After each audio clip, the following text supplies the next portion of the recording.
Hello, and welcome back to my channel. If you are new here, my name is Jazzy Nicole. Right here on YouTube, I do faith-based content. Today is no different, baby. We are hopping into Acts chapter 20, and when I tell you I'm still emotional after reading Acts chapter 20, there's so much here. There's just so much here, and I'm excited to get into it with you. If you have been around for a while, hey boo, good evening, good afternoon. How you doing? It's good to see you. All right.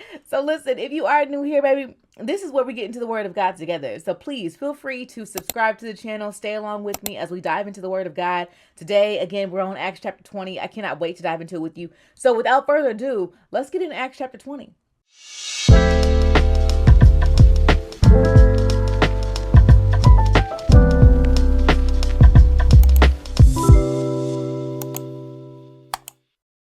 All right, before we start, let's invite God into our conversation. Dear Heavenly Father, we are so grateful and thankful for the opportunity to dive into your word today, Lord God. God, I ask that in this moment we eliminate any distractions, Lord God, that is keeping us from your word, God. Fill us up with your Holy Spirit. Give us your godly wisdom so that when we read your word today, we understand what you are calling us to understand and we can hear your voice through your word. God, we are so grateful and thankful yet again for the opportunity for fellowship on this platform, Lord God, and in this moment. God, we are so grateful and thankful. In Jesus' name we pray. Amen. All right, so without further ado, let's get into it because there's so much here. Acts chapter 20 starts off where we see that the uproar that was discussed in Acts chapter 19 is over. The uproar meaning when they was going off on Paul because he was messing with their money. Remember Demetrius took him to court basically because he was messing up their money. They were causing so much chaos in the courtroom to where the mayor was like, listen, if this is a real issue, I need y'all to take it up to the court because I ain't got time for this right now. I don't want Rome to think we're inciting a riot. So Paul knew he had to go. Okay. Paul has been through enough. We've seen that in Acts chapter 1 through 20. Paul has been through a lot proclaiming the word of God. City after city, proclaiming the word of God, getting backlash, backfire, getting beat up, fought, all these things. And so yet again, we see Paul's heart posture. And this is what makes me think if you were to meet anyone in the Bible, who would it be besides Jesus, besides God? You can't say those two. If it was anybody you were gonna meet, for me it is Paul. I would love to meet Paul. Okay, and Paul just has this heart that is just so amazing, and we see it yet again in Acts chapter 20. Because notice he is literally being persecuted. Okay, but notice what he says. Paul sent for the believers and he encouraged them. Before this man even left, he gave them encouragement. He encouraged them and he said goodbye and he left for Macedonia. So literally in chapter 20, verse number 1, he was having to leave because of facing persecution, right? And even in the midst of all these things going on, he says, I'm not going to leave until I give y'all encouragement. I need to let y'all know that it looks bad right now, but keep staying strong. Keep focusing on learning God's word. Keep focusing on sharing his good news. Don't worry about the opposition that you may face. He gave them encouragement. That's fire to me. That is so fire. Now, verse number 2, while there, so in Macedonia, he encouraged the believers in all the towns that he passed through. He traveled down to Greece, where he stayed there for 3 months, and he was preparing to sail back to Syria when he discovered a plot against his life. So he decided to return back to Macedonia. So even on his travel, when he was headed back there, he was going through the cities. He was headed towards Greece. He's still facing even more persecution. People want to take his life because of the message that he's spreading. And he's decided to go back to Macedonia. Now in verse number 4, we see that there's several men that are traveling with him. One being Timothy, and we know that Timothy is like his son. We see several people, but there's significance behind the people that are with him. If you look at verse number 5, it says, they went ahead and waited for us. Now, anytime you see us and we, that indicates that the writer of the gospel, the writer of that specific book is with them. So we know that the writer is Luke. So this means that Luke is also with them. Now, I'm going to read you what my study Bible says about the men that are traveling with him because it's so important. These men who were traveling with Paul represented the churches that Paul had started in Asia. Each man was carrying an offering from his home church to be given to the believers in Jerusalem.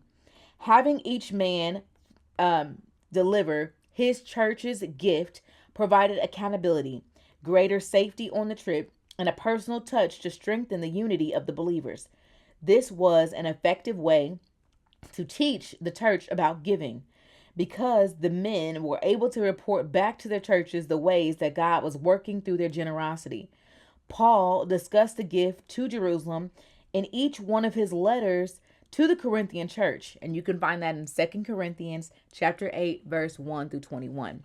Very interesting.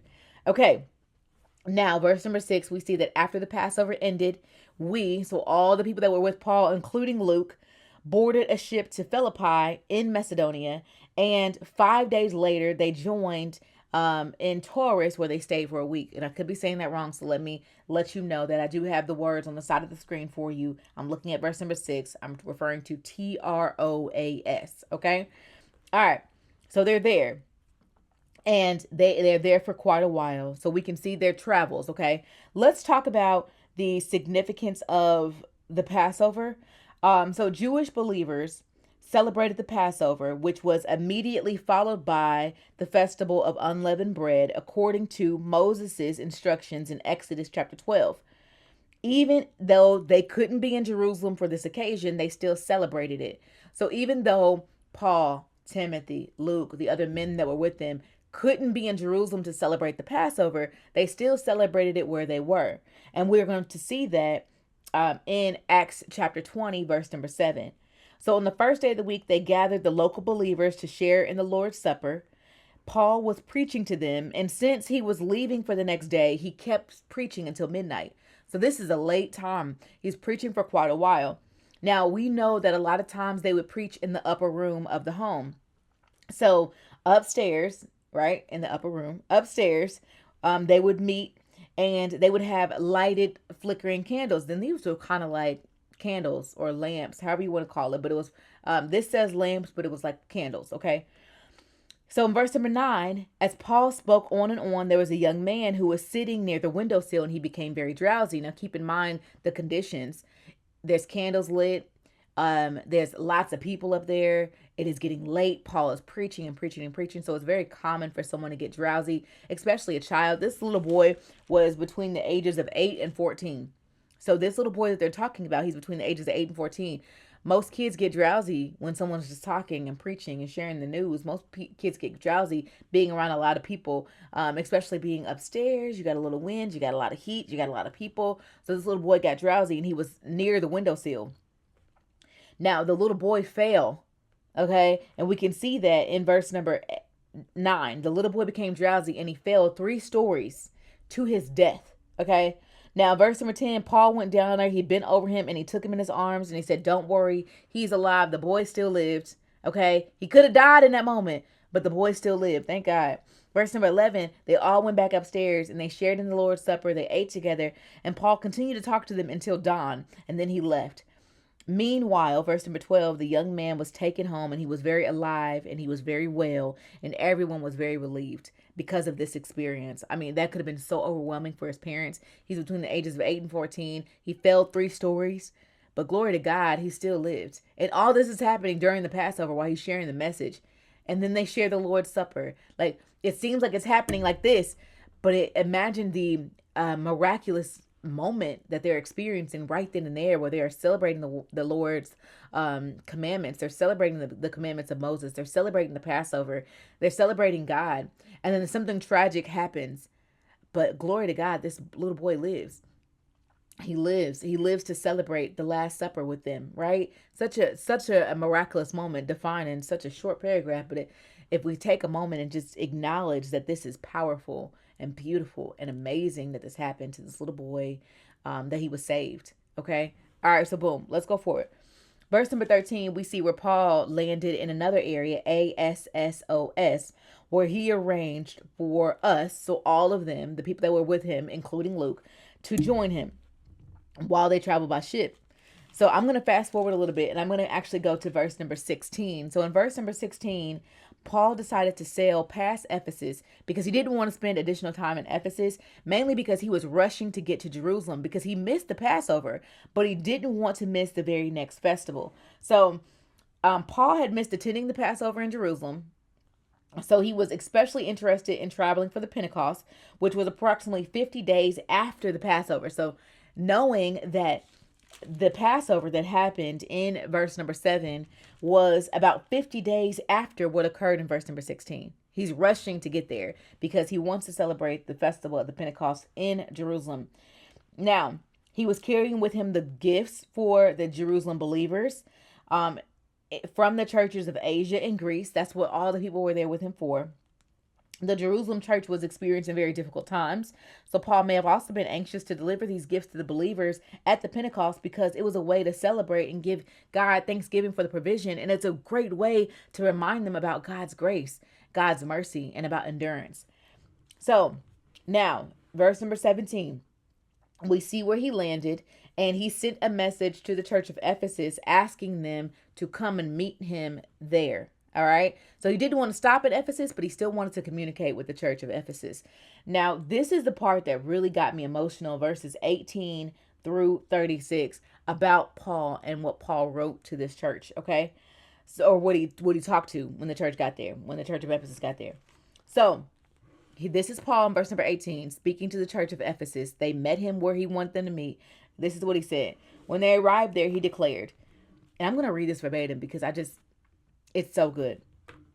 You know that from day one I set foot in the province of Asia until now. I have dealt with the Lord's work humbly and with many tears.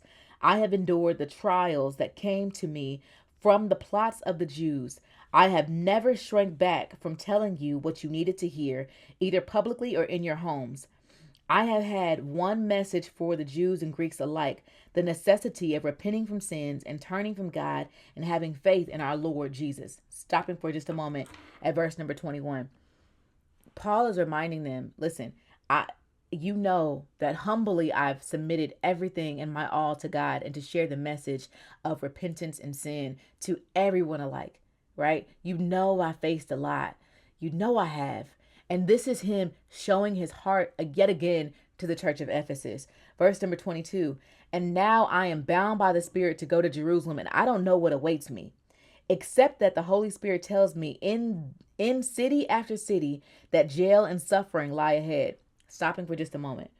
Verses 22 and 23 let us know that God revealed to Paul that in the coming times, he has to go to Jerusalem.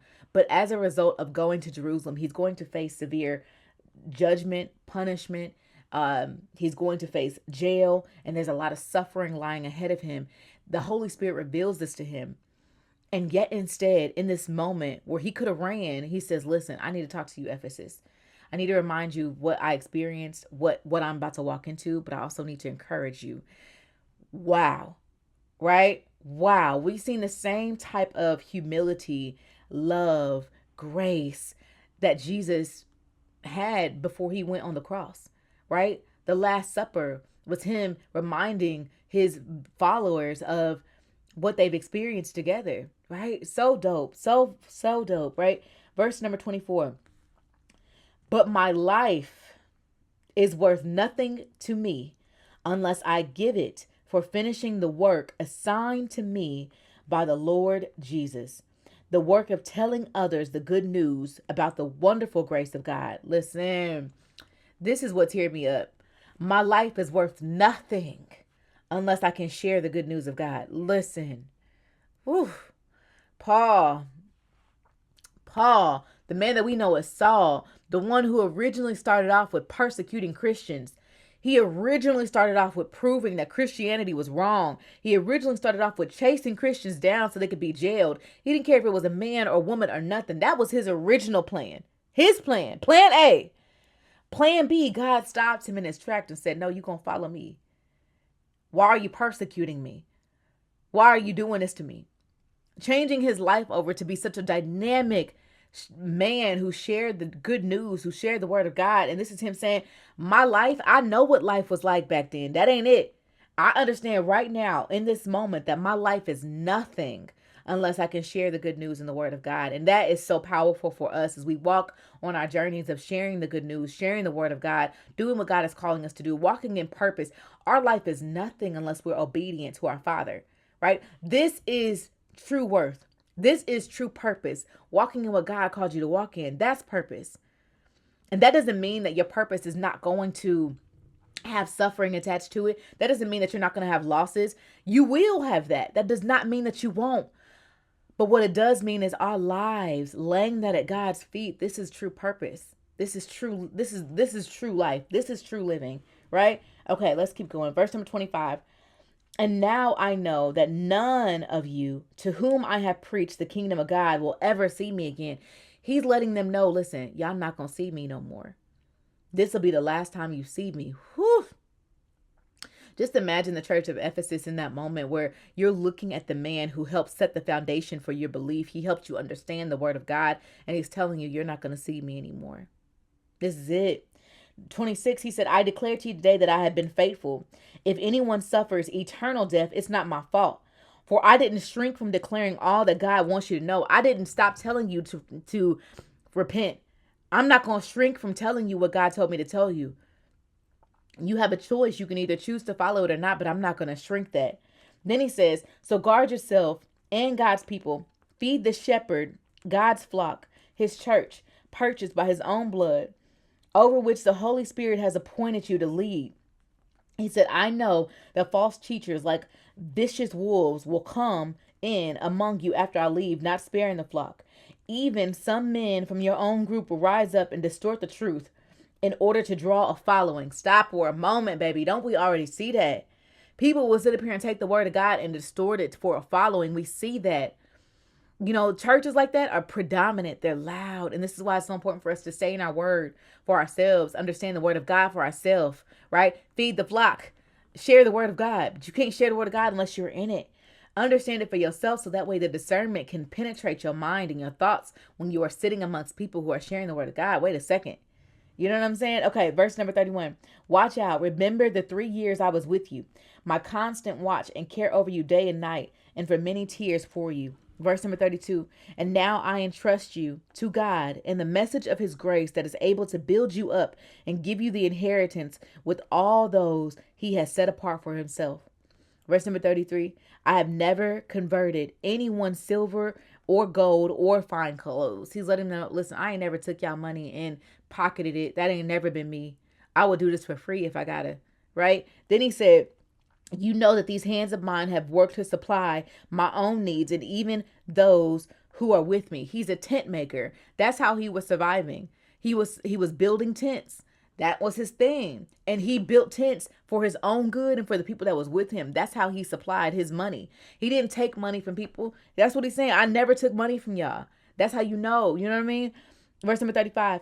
And I have been a constant example of how you can help those in need by working hard. You should remember the words of the Lord Jesus. It is more blessed to give than to receive. Stopping for a moment. It is more blessed to give than receive. Those specific words are not written in the gospel.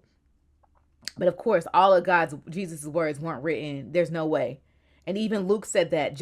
Was it Luke or John who said that at the end of their chapter? That there's no way that they could have wrote down everything that Jesus did or that he said.